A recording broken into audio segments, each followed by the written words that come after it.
Greetings and welcome to this episode of Marauder's Retro Adventures. Today's game, Blades of Vengeance, an action game published in 1993 by Electronic Arts for the Sega Genesis. Let's check it out. Ah, the old Electronic Arts logo. They usually meant you were about to play a game that was quality, at least in terms of their sports titles anyway. Oh my god, oh, what the hell is that? Okay. Now, I know the Genesis didn't have the best reputation when it came to sound, or a good reputation at all, but, you know, the system was capable of producing better than this, I'm sure. But with that being said, let's push on. On the character select screen, we're introduced to the three characters we can pick from: Red Sonja, Arnold Schwarzenegger, or Gandalf the Confused and Old and White-Haired. Not much of a fellowship, but I'll go with it. You know, looking at this character select screen, it reminds me of another one from a different Genesis game. I can't really put my finger on it, though. Of course, Golden Axe! They even took the same three characters from that game and put them in this one. You know, now that I think about it, if you're going to rip off anything, you might as well rip off Golden Axe. It was one of the best brawlers of the time, and one of the best games on the system. So, I guess I can't fault it too much for that. I guess I'll take the girl. After that, you're taken into a cutscene where your chosen character converses with a floating head. I don't know, is that supposed to be God or Jesus or... I don't know, whatever. Okay, and here we go. Yep, this seems to be your general action game.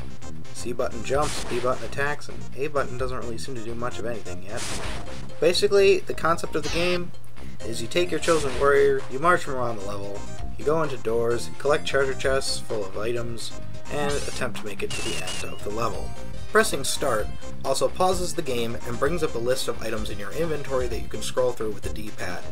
The item in the window is then equipped to the A button and can be used by pressing the button. This includes items such as healing potions, invincibility potions, and so on. And you're going to want to ration your health potions too, because one thing this game is cheap. Yup, cheap death. Did I mention that?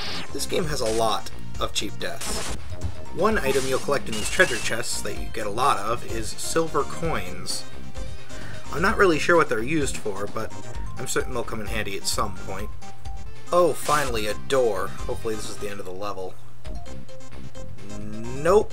Keeps going. Oh, different music. This must be the boss at the end of the level. And the boss is... a giant floating cloud. The boss's pattern is simple enough. He'll spit out a couple of those fire guys, and then after that he'll pop out of his cloud to shoot lasers at you. Jeez, this fight has been going on forever. Just die. Oh, thank God, it's over.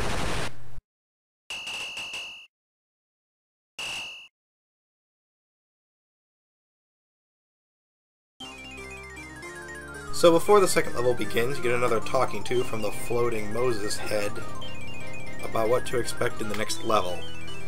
Again, I'm sure just like the previous level, his information will come in very, very useful. After that, you go to an item selection screen where you can spend the silver coins that you found in the previous level on items and upgrades to use in the next level. This is actually a really unique idea, and I think really helps set this game apart from other games in the genre. Well, making my way through the second level, and... oh, I died. Well, I guess I'll just continue. Yes, dark and ominous cutscene at the end explaining that I failed and the world is doomed and game over. Alright. Let's get going, come on, continue. I'm treated to the title screen again? Are you telling me that this game doesn't allow you to continue? You have to start all over? Alright, let's try again with the wizard guy. So I make my way all the way back to the boss using the wizard, who apparently shoots magic, destroy the boss, and move on to the next level. I make it all the way back, only to die again.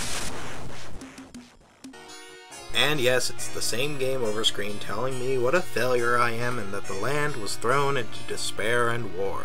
But at least I should be able to continue from the second level, right? Right? Well, that's as far as I can get. You know, overall, Blades of Vengeance, not a great game. Not a bad game. Just kind of a mediocre, middle-of-the-road title. It has its pluses, sure. The character models are nice, the graphics are good, the music's catchy, but it also has its minuses. You end up running into enemies because you don't have enough time to react to them. The jumping controls are not that great. I'm sure with rote memorization and practice I could get farther, but without continues, the game is just more frustrating than it is fun to play. Still, with all that being said, I give Blades of Vengeance a 6 out of 10. As always, I'm your host Marauder. Thanks for watching this episode of Marauder's Retro Adventures, and I'll catch you guys later.